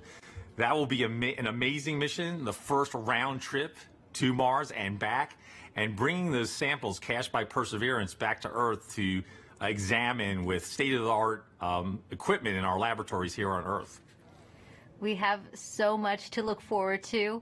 And we also have a student question coming in from Landon. Let's take a look. Hi, my name is Landon Applegate. I'm in 6th grade, and I'm going to Academy for Academic Excellence. And my question is, do you think we could get resources from Mars to help on future missions, or even as like a launching point? Great question, Landon. Actually, we have an experiment called the Mars Oxygen In Situ Resource Utilization Experiment, or MOXIE, and it's going to demonstrate generating oxygen from atmospheric CO2. And that could help generate breathable oxygen, and even if we can liquefy it, oxidizer for propulsion systems. So that's a tech demo on Perseverance. And then we're going to continue to characterize the frozen water on and below the surface of Mars, and eventually try to figure out how to extract that water from the Martian soil, or what we call regolith, and then we can use that for potable water and also break it down into oxygen and hydrogen for rocket fuel. So absolutely, we're going to try to eventually figure out how to live off the land to support human missions to Mars. Thanks for taking the time to talk to us today, Steve. Thank you. And now that Perseverance has safely touched down on Mars, let's learn more about what's in store for the rover. Joining us now is Surface Mission Manager Jessica Samuels. Jessica, your surface operations team has now taken over. What are they doing now? Yes. Hi, Raquel. We are so excited here in the Surface Mission Support area. The team will do a handover with the entry, descent, and landing team and pass any critical information. And then this team behind us will be the team that does the health and safety assessments daily as we progress on this mission. And what do the upcoming weeks look like for your team? So as we enter Mars time now, the commanding team will be working overnight while the rover is asleep so that we can perform the initial checkouts of our key rover functions and our science instruments. And we have to do this all in time for the regularly scheduled communication pass, which happens in the morning. And so we will be working around the clock, making sure that Perseverance is healthy, and we will begin this exciting adventure. And can you tell me, what's it like living on Mars time? It's a little bit like constantly, flying and changing your time zone. The rover, on Earth, the rover wakes up at the same time every day, but on Earth, that's 40 minutes later. So the team is going to be shifting our work schedule by 40 minutes as we come into work over the next few weeks. So it'll be exciting and some late nights, but we're also excited and we can't wait. It's a whole new lifestyle. Yes. We also have a student question for you. This is Sophia's video. Hi, my name is Sofia Lopez, and my question for NASA is, how's Perseverance gonna survive? And here's a drawing that I made from Perseverance thinking about Earth. Thank you. Well, Sophia, Perseverance survives with a power source that charges its batteries overnight while it sleeps, and it keeps heaters on so that all of our critical electronics can stay warm, as well as our mechanism. But it's really survived by the team that performs the health and safety assessments every day and communicates with the rover and makes sure that she's doing okay. Well, thanks for your time, Jessica, and good luck living on Mars time. Thank you. Should be fun. Let's head back to Marina as she gives us a sneak peek into the future at JPL.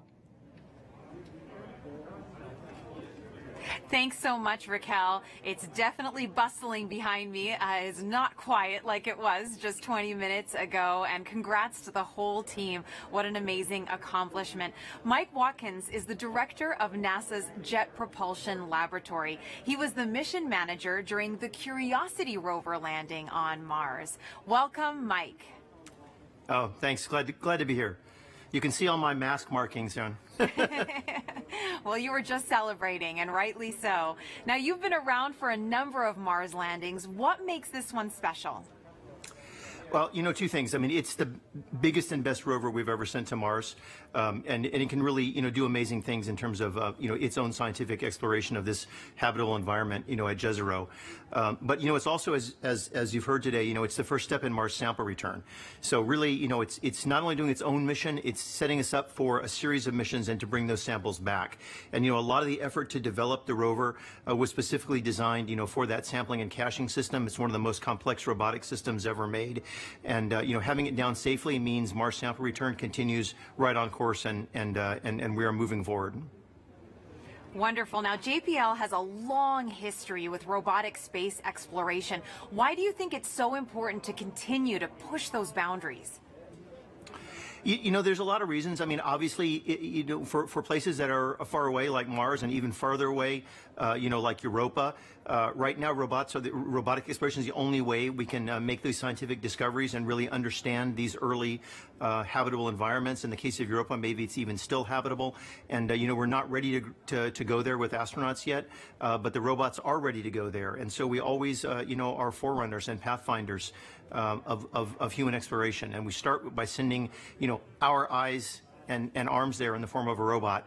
And it is just fantastic to be able to do that and to learn from each rover, learn from the science and the engineering and make the next one better and make more and more discoveries. And every time we do one of these missions, we make fabulous discoveries. And you know, each one is more exciting than the last. The future does look exciting. Now, as director of JPL, what would you like to say to those teams right now celebrating? Oh, you know, obviously they have earned it. Let me tell you. I mean, they have worked, you know, for years and years on this mission, and then in the past year, of course, we had the COVID experience, and you know, I want to thank not only the team but also, you know, all of JPL. You know, a lot of folks had to pitch in here, you know, in terms of making sure our remote telework, you know, our IT systems were good enough to support folks working from home. You know, all of the folks looking at PPE and our safe distancing and reconfiguring facilities to make them safe for the employees. It's just an incredible amount of work by the entire lab, and of course, especially by this team. And you know, and in one sense, you know, the 7 minutes of terror are very exciting. But on the other hand, you know, the mission's just started, right? We built the mission, you know, not to land, but actually to drive and get the samples and do other technology, you know, demonstrations. And so, you know, for much of the team, you know, this part of the mission's over, but for most of the team, the mission's really just starting. And so, you know, I think they're very excited. But you know, everybody, I think, can take a deep breath and a sigh of relief now that we are safely down on the surface. Yes, that collective sigh of relief, and I hear a lot of excitement and celebration behind me as well. So thanks so much for joining me, Mike. It's my pleasure, and thanks to everyone for joining us too. Congrats again to the Mars 2020 Perseverance team for a successful landing. Back to you, Raquel. Now, there will be a flight test coming up for the Ingenuity Mars helicopter, and if this technology experiment is successful, it would mark the first time we have taken a power-controlled flight on another planet. Sometimes you have to do something just to show that you can do it. When the Wright brothers flew for the first time, they flew an experimental aircraft. And in the same way, the Mars helicopter is designed to show that we can fly powered helicopter flight in the Martian atmosphere.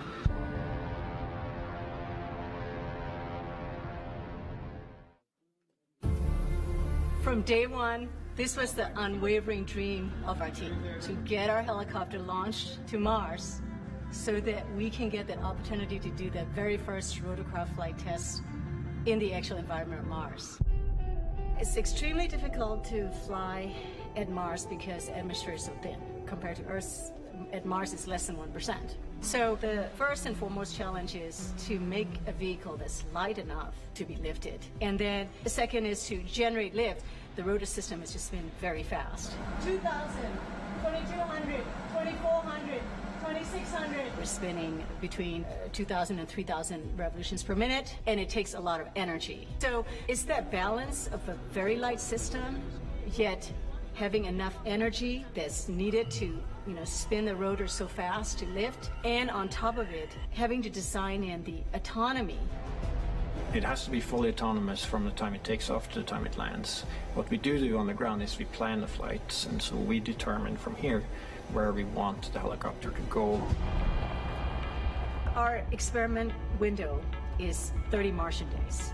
So we have planned up to 5 flights of incremental difficulty.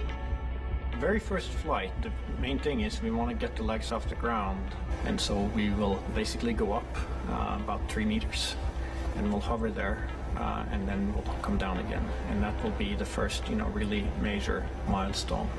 Most of our flights will be at the 3 to 5 meter height. We will be going horizontally again at a few meters per second, probably go out, you know, 50, 70 meters and come back. In successive flights, we'll probably push that further, try to go further. So our priority will be to get back engineering telemetry and not so much images, but I'm sure to return a few, you know, because they'll always look cool. At this point, we've tested all we can on Earth. We have mathematical models that shows how it will fly at Mars, and we've tested it in the simulated environment that we can create on Earth. It really is time now to do the real flight tests at Mars. Nothing is a given, but we have done everything we can in terms of a test program here on Earth. The vehicle's performing extremely well so far. It's been doing exactly the right thing, even right now when it's bolted onto the Perseverance rover. So there's a very good chance that we'll pull it off, yes. But it's still high risk, and none of us forget that you could have a glitch that, could mean end of mission, yes. It's going to be exciting, reacting to any surprises we have. We can't wait. What's really most important is everything we're learning here is for the future rotorcraft systems that we want to introduce into space exploration. Mimi Ong is the project manager for Ingenuity. She joins us now as they await a chance to check out their helicopter in the coming days. Welcome, Mimi. Thank you, Marina. Oh my goodness, we've been talking about this for months, Mimi. Did you ever think you'd be here at this point? I mean, what's going on in your head right now? This is super exciting. We have been working on Mars helicopter for over 6 years, testing and carefully designing it for operation at Mars. So what's going through my mind? Ingenuity Mars helicopter is finally at the destination that it is designed for. Now that Ingenuity is on Mars, what is the timeline you hope to accomplish as you move forward? We have a series of major milestones between now and Ingenuity's first flight. So tomorrow we'll turn on the helicopter and its base station to confirm health after experiencing the dynamics through the EDL just now. And the next major milestone will be when the rover deploys the helicopter to the surface. And that marks the first moment that Ingenuity operates on its own in a standalone manner. And surviving that first cold, frigid night of Mars will be a major milestone. We'll execute a series of checkouts, and then we will perform that very important first flight. And if the first flight is successful, we have up to 4 more flights in the 30 Martian days that we have set aside for our flight experiments. And that's when you finally can breathe, right, Mimi? Yes. Now, why is it so important to have that aerial dimension to space exploration? A helicopter flying far ahead of rovers and astronauts in the future can provide high-definition reconnaissance information for the rovers and the astronauts before they take the long journeys. And as importantly, being able to fly will enable us to get to places that we cannot get to with rovers and astronauts, like sites of steep cliffs, deep inside crevices, areas of high scientific interest. It will be game-changing. Game-changing is right, and we've talked about this a lot. You've mentioned the risk is huge, Mimi, but the reward is high. What will be your greatest reward? Our team started with the question of whether a helicopter can fly at Mars, given the extremely thin environment. And we systematically demonstrated a series of technical steps. We demonstrated lift first, and then we demonstrated lift and the first ever powered control rotorcraft flight in simulated Mars atmospheric density. And then we went on to build the full-up helicopter that can not only fly, but operate and survive autonomously at Mars, all under 1.8 kilograms, about 4 pounds. And each of these major milestones have been a first. And the success at each of these has been so rewarding. And along the ways, the rewards just kept coming. And I have to tell you, at this moment, it's going up exponentially. So after all these tests, analysis, simulations, and more tests on Earth, our team now gets a chance to test, prove, and learn how it works in the actual environment of Mars. Our team can't ask for a bigger reward than that. Oh, Mimi, I'm so happy for you and your team. And now we're going to take a question from social media on Instagram for you. @NotVibhuti asks, is the helicopter going to be doing science? Well, the helicopter Ingenuity It's a technology demonstration, and we are demonstrating the ability to fly and learning how to fly for the very, very first time. And so this is a technology demonstration and a pathfinder for future larger rotorcraft, future missions that will carry much larger instruments. So on this mission, we're not doing any science. We're concentrating on engineering data. How did the vehicle perform? And as you saw Bob Belram in the video before, we will be taking a few first ever color pictures from the flying aerial vantage point, but they'll be icing on the cake. For this one, this is all about engineering data and how do we fly compared to all our tests we have done on Earth. Mimi, so much for your team and the future generations of scientists and engineers to look forward to. Thank you. Thank you so much for joining us, Mimi, and good luck to your team with that first test flight. Thank you so much. Now, we look forward to the Perseverance rover and Ingenuity helicopter beginning their journeys on Mars as their adventures are just about to start. Go Perseverance and go Ingenuity. Back to you, Raquel. Thanks, Marina. Landing on Mars is never easy, but this team has persevered, and NASA's 5th rover is on the red planet. You can still hear them buzzing in the back right now. And to get the latest updates on Perseverance as it explores Mars, follow @NASA Persevere on Facebook and Twitter. I'd like to thank everyone watching for joining us today. And to the students and teachers tuning in, we hope you learned a lot from today's landing, and thank you for all your questions. We have a news briefing coming up at 2:30 p.m. Pacific Time. That briefing will wrap up the day and include reactions from Perseverance team members. We'll leave you now with some of the landing celebration photos you've shared with us, set to Youngblood's cover of David Bowie's Life on Mars. I'm Raquel Villanueva. Thanks for watching.